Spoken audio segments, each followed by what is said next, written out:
I'm going to touch on something this morning that I believe that a lot of us know. A lot of us know at least a little about. Some of us know a lot about. The title of the sermon this morning is "Secret Life."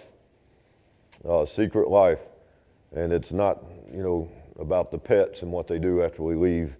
That little Secret Life of Pets movie. It's I really like that movie actually. But anyway, unfortunately, we all find ourselves in a position from time to time, and sometimes it dominates our life that we have a great deal of secrets in our lives that we try to hide from one another. And there's various reasons that bring that on.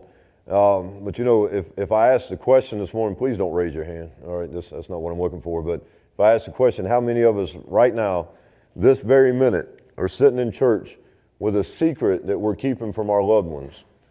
I dare say if I did ask for a show of hands, if I did ask for a show of hands, and we were honest, I dare say a lot of hands would go up. That doesn't make you a lesser person, man. It doesn't make you not worthy of anything. It makes you human. It makes you susceptible to human error, as many of us are. And like I said, if we're not there right now, we've been there. I can about guarantee that. We have to understand that at some point or another in our lives, we'll be faced with that opportunity to cover something up, if you will. So I'd say that we've all been there at some point or another. And so I can remember going to this training in the Marine Corps. I had put in the military. In Marine Corps, you have what's called B billets. And in order to promote so far up, you need to have a B billet. And in the Marine Corps, you had recruiting, the drill field, or MSG. MSG is Marine Security Guard, and these are the guys that are assigned to protect the embassies around the world. And they say that they only take the top 10% of the Marine Corps or whatever. I don't believe that because I got in, and I was not top 10%. But nonetheless, in the early 80s, and this is a big deal to them, and they make sure that they drive this point home when you go through your training up at Quantico.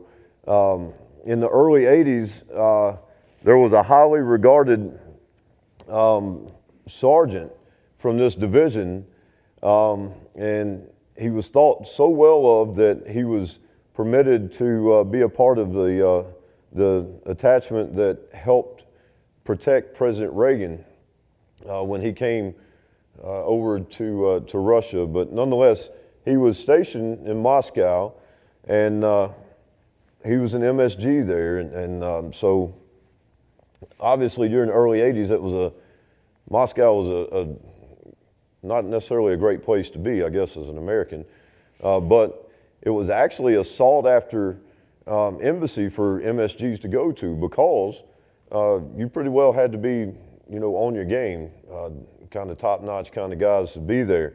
But at this time in the embassy, there was an attractive young lady who was Russian, and she was a translator working in the embassy, and her name was Violetta Sena.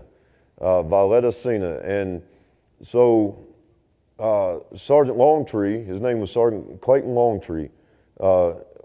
Sergeant Longtree started seeing her in secret, and the reason it was a secret was because it was against Marine Corps policy to have any sort of a relationship with locals.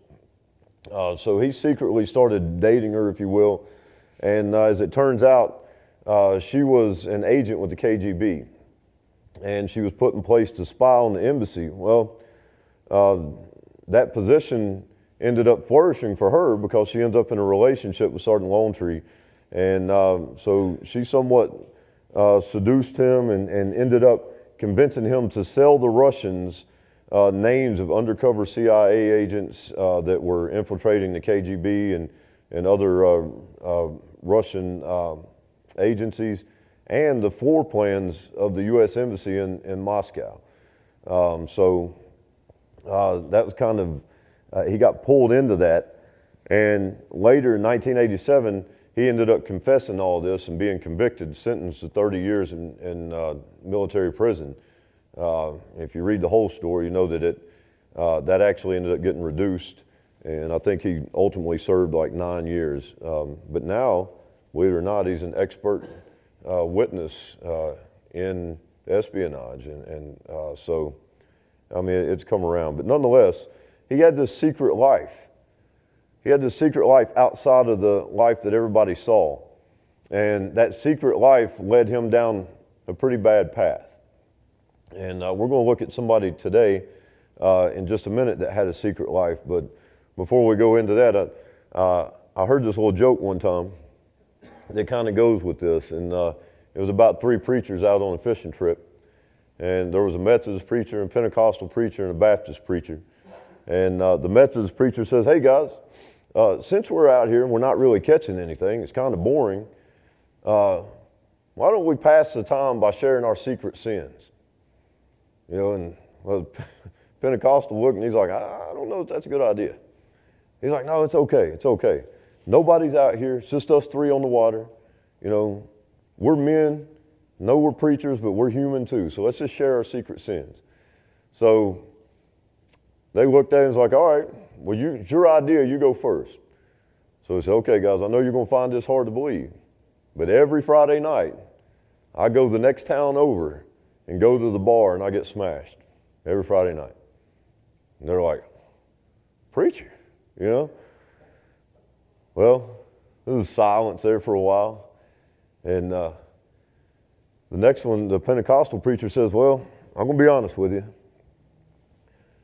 He said, I've been unfaithful in my marriage. He said, "I've been seeing somebody for a long time, and they're all taken back." "Well, preacher."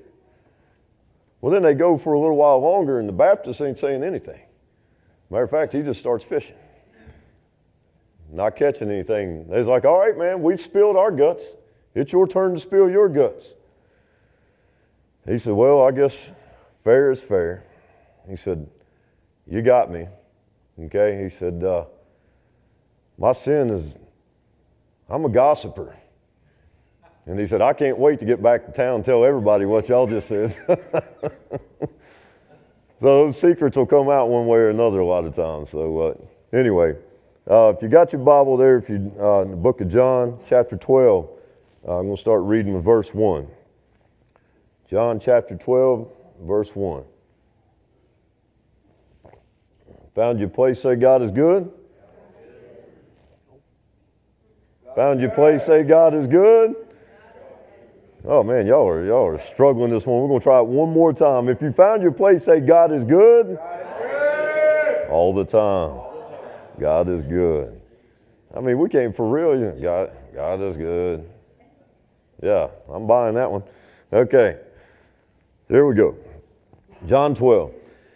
Then 6 days before the Passover, Jesus came to Bethany, where Lazarus, who had been dead, whom he had raised from the dead, there they made him a supper, and Martha served, but Lazarus was one of those who sat at the table with him. Then Mary took a pound of very costly oil of spikenard, anointed the feet of Jesus, and wiped his feet with her hair, and the house was filled with the fragrance of the oil.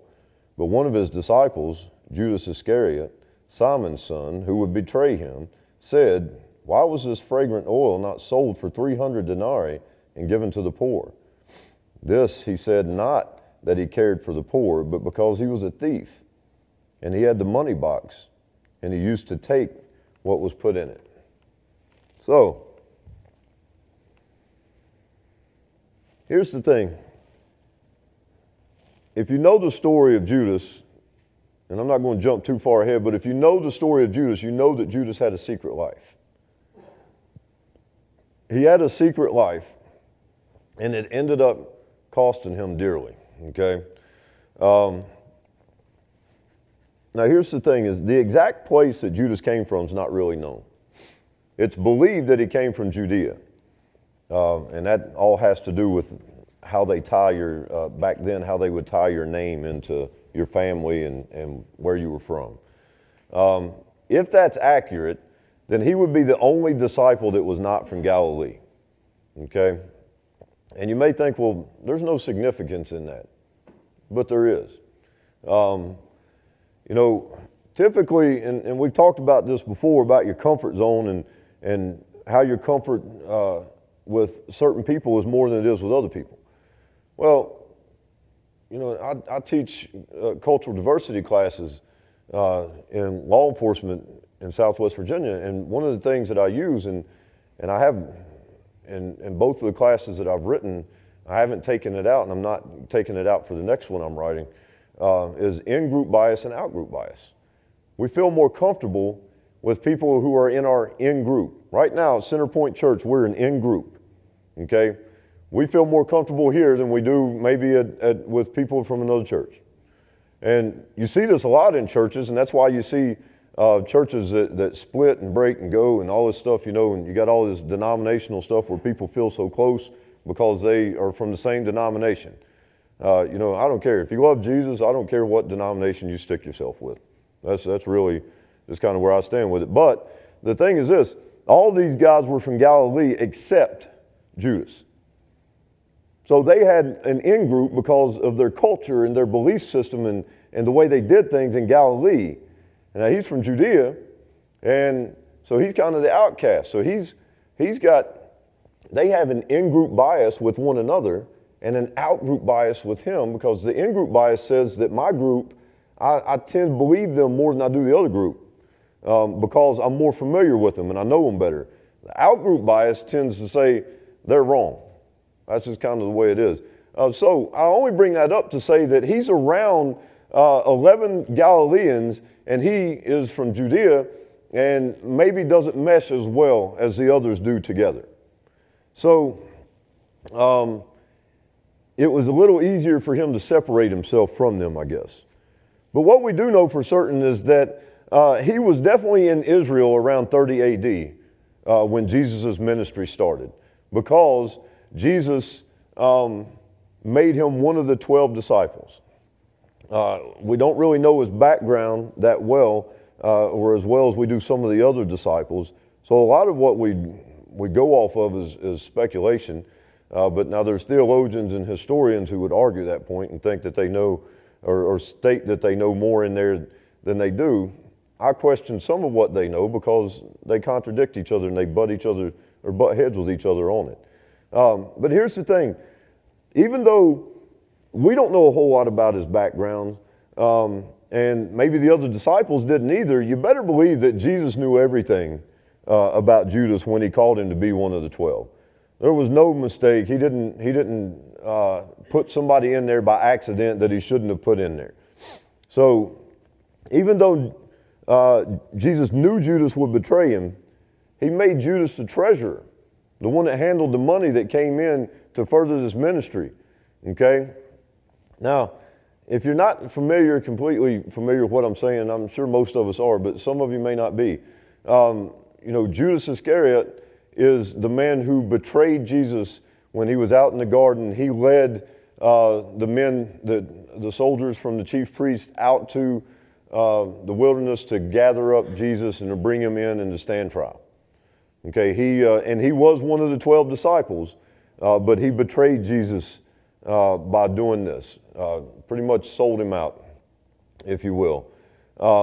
But giving Judas the position of treasurer, okay, that gave Judas the opportunity to show his true colors, whether he meant to or not.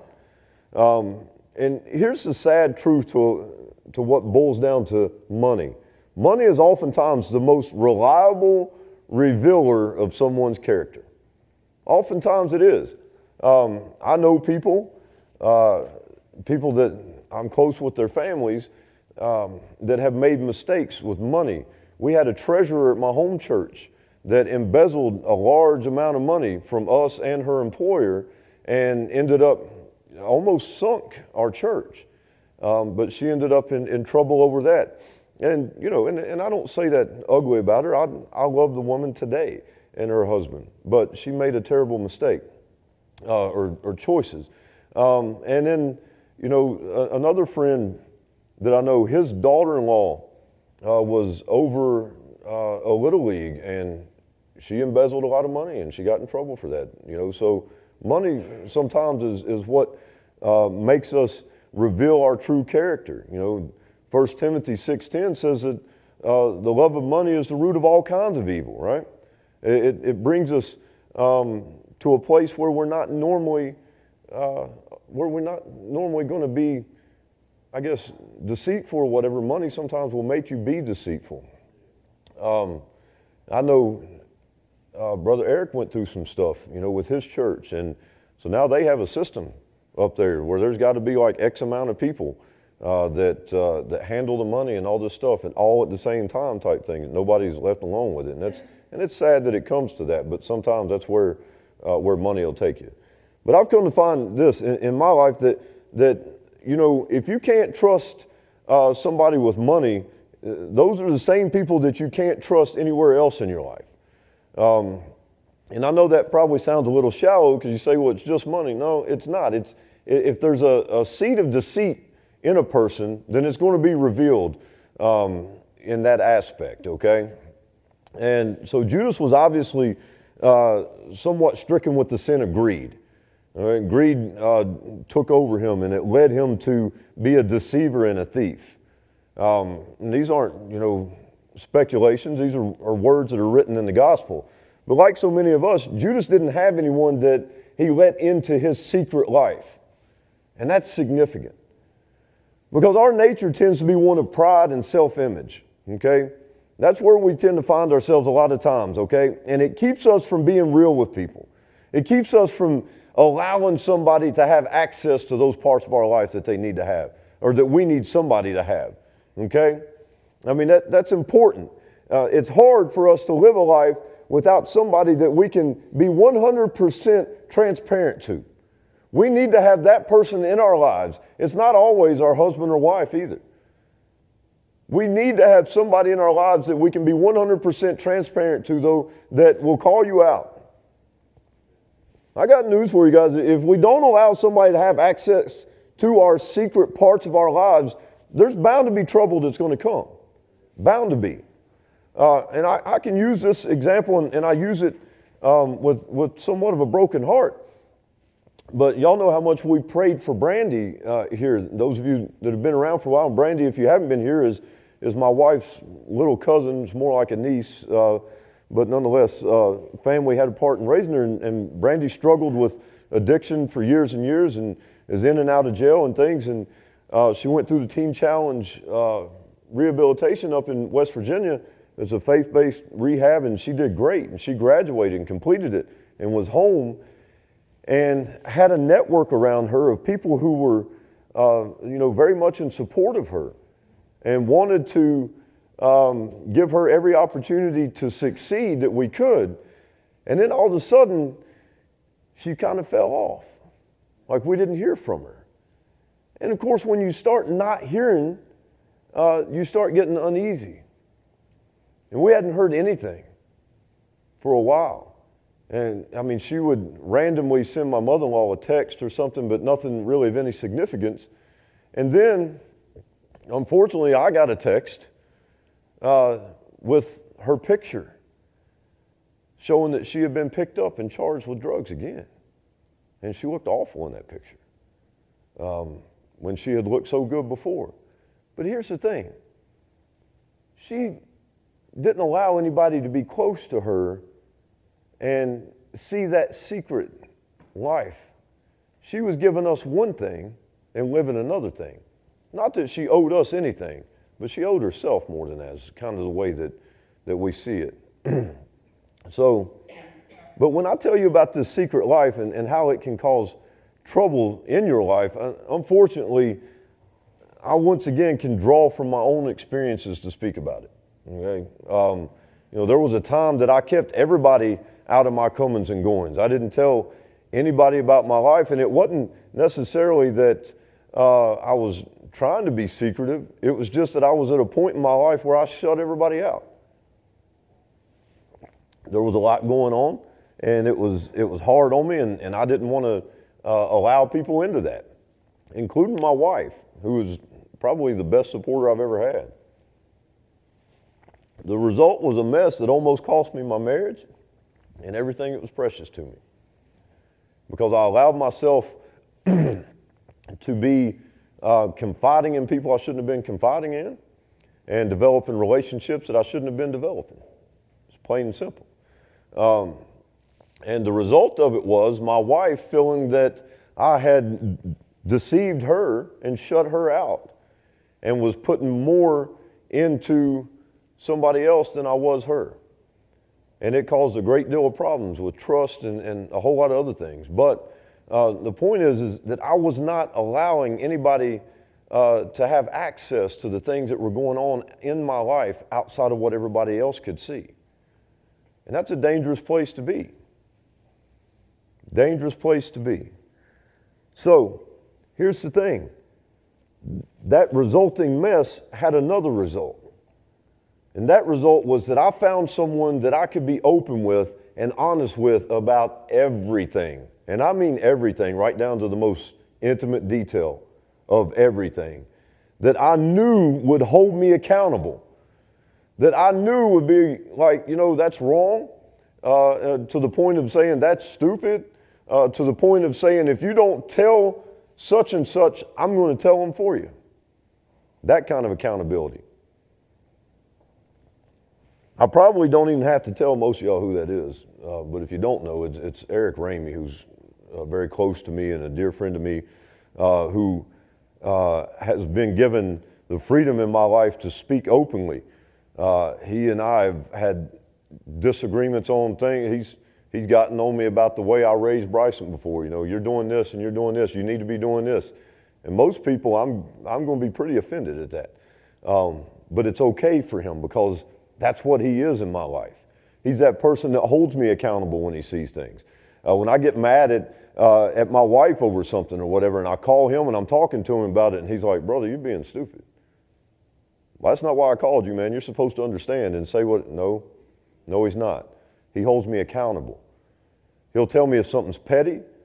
He'll tell me if something's significant. He'll tell me, if I've done something, you need to tell her this. There's no sense in telling her. It's just going to be an argument. And it's not that significant.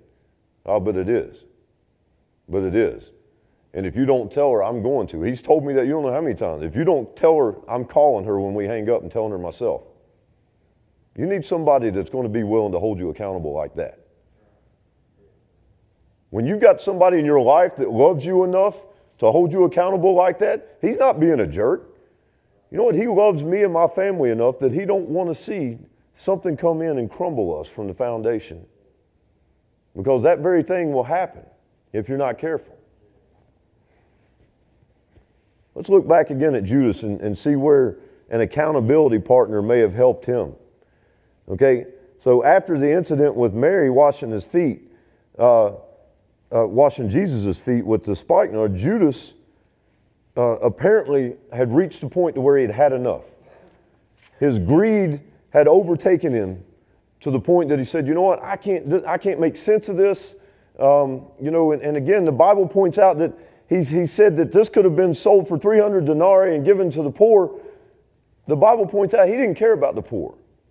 He didn't care about the poor. The point is it could have been sold for 300 denarii and put into the pot, if you will, and he would have had access to it. He could have had his hands in it.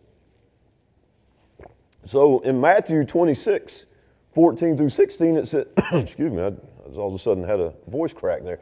14 through 16, it says this. It says, then one of the 12, called Judas Iscariot, went to the chief priests and said, what are you willing to give me if I deliver him to you? And they counted out to him 30 pieces of silver. So from that time, he sought opportunity to betray him. Okay, so this had been festering up in him.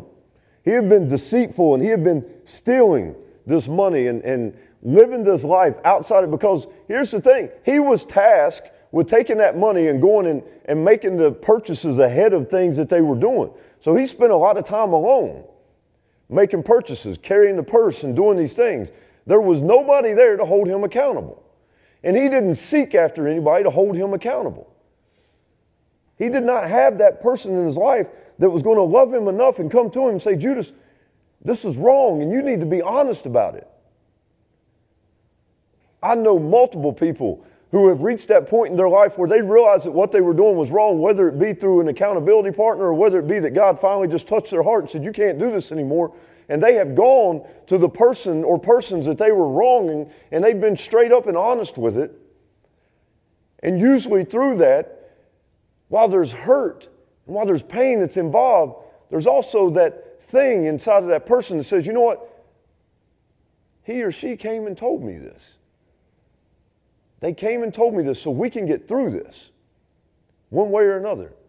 I've seen it in marriages, I've seen it in friendships, I've seen it everywhere. But so many times this happens, and the next thing you know, through that difficult time, through that honesty of approach and saying, look, this is what I've been doing, and I'm asking your forgiveness, all of a sudden, man, things tighten up and get strong.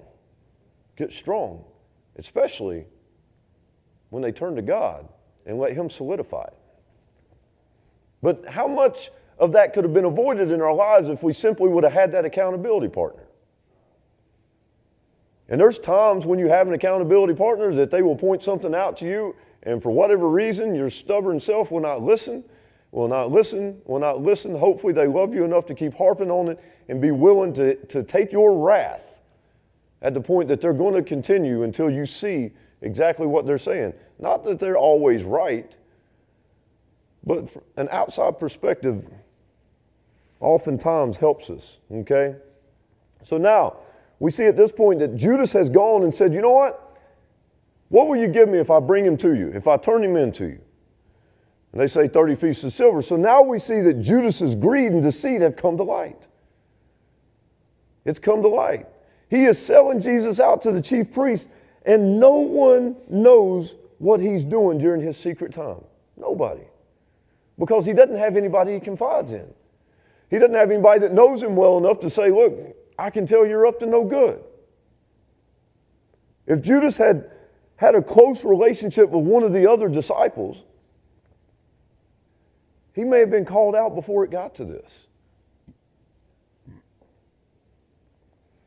If I see that friend that I know has had trouble with stepping out on his wife, if I see him showing those behaviors again, I'm going to call him out on it. I've got a friend that I've had to do that with multiple times. And now, he and his wife are no more. Okay?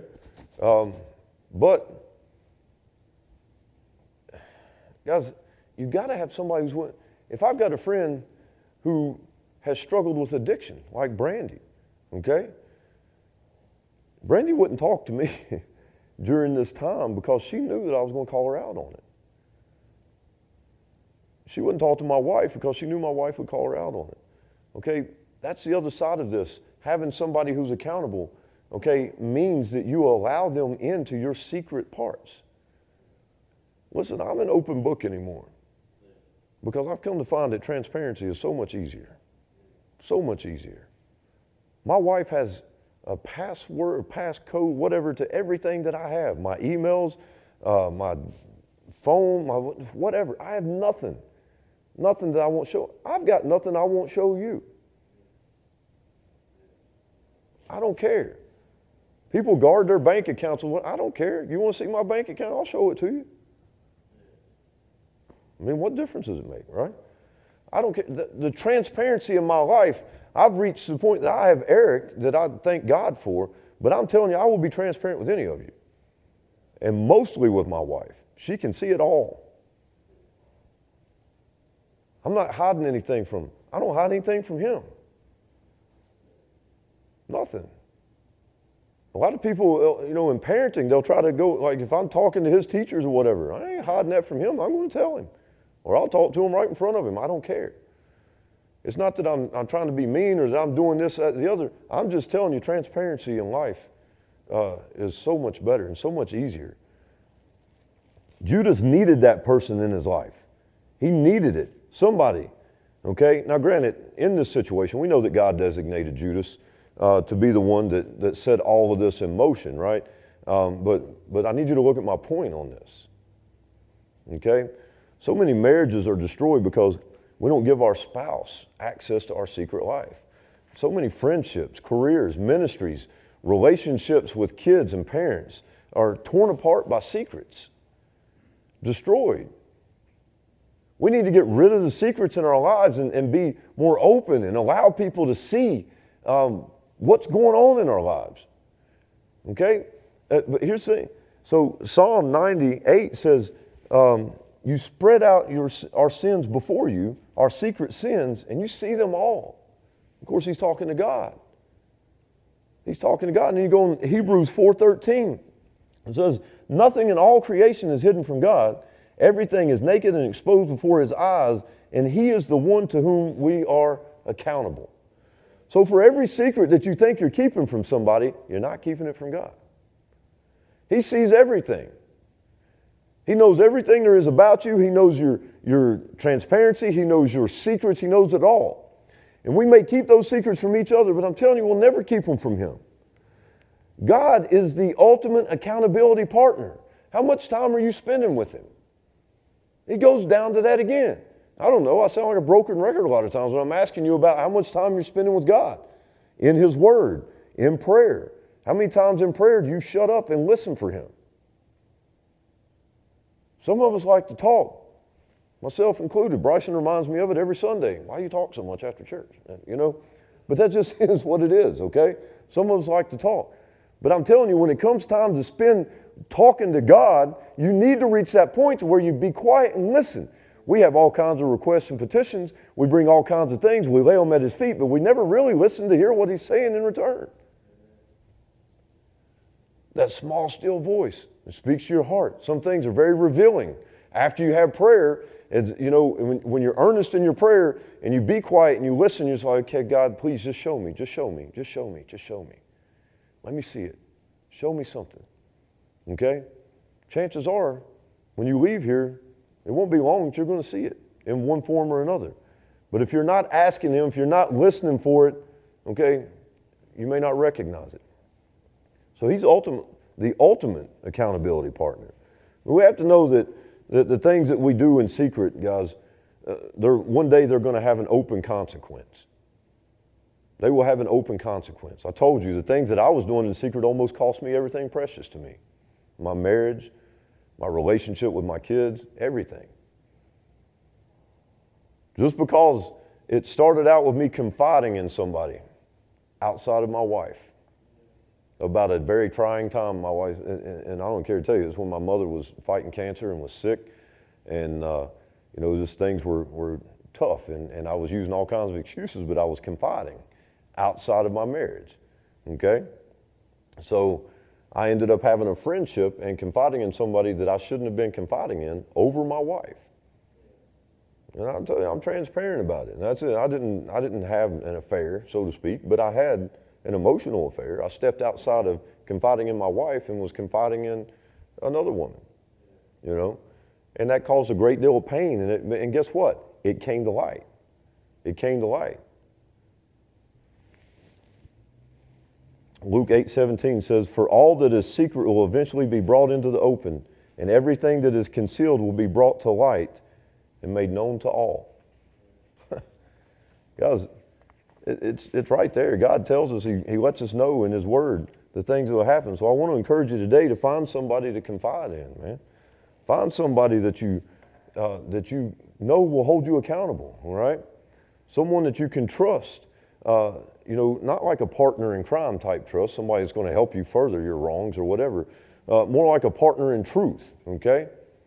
A partner that will love you enough to tell you when you're wrong. A partner like Eric that says, look, if you don't tell her, I'll tell her. You know, dang it, man. That ain't why I called you, but it is why I called him. You know what I mean? And that's why you need to have this accountability partner. And when you reach out to that accountability partner, that needs to be why you reach out to them, period. Because you know that they love you enough to hold you accountable to the point of saying, if you don't do it, I'll do it. They will risk their friendship with you to do what's best for you. That's a true accountability partner. It's a partner that will encourage you to do the right thing, no matter how difficult it seems to do. That's not saying that you're just going to jump right into it. Then, okay, yes, I understand. I'm going to do it just the way you're saying it. No, it's still going to be a difficult process. But you know what? That accountability partner is going to walk right by your side through the whole thing. I guarantee you, if you find that person in your life that you love and that you trust and that they love you and care about you, not only will they be your accountability partner, you will be theirs. And maybe somebody's reaching out to you to be that. Maybe somebody needs you to be their accountability partner. But reluctantly, you're easing into it or whatever. Be that for them. But you got to be straight with them. If Josh comes to me to be his accountability partner, I'm going to be straight with him. Josh, I love you. And I'm going to be here for you. And I'm going to do these things to help you. But I'm going to call you out when you're wrong. And if I think you need to tell somebody something that's significant and you're not, I'm going to tell them. If you don't. That type of thing. You just put it up front. That way they can figure out real quick whether they truly want an accountability partner or not. Hopefully they do. Pray about it though. Ask God to show you who in your life right now is right for this most important position, to hold you accountable. And at the same time, ask God how you can be this for somebody else. And we all have a calling in life, and you never know. Your calling may simply be somebody's accountability partner. There's nothing wrong with that. Nothing wrong with it. Just make sure that everything you do, whether you're being an accountability partner or whether you're in need of one, that you do it prayerfully. Prayerfully. Don't just go out on a limb and say, I'm going to do all this on my own, under my own understanding, with my own guidance. You got to trust God. You got to pray about it. All right, if I'm going to hold somebody accountable, I want to pray and make sure that I'm doing it in God's will. And I'm going to get in the Word and see how to do it the right way. Give people access to your secret life. Give people access to the things that typically you don't.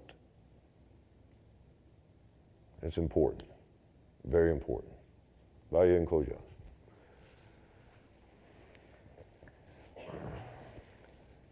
Guys,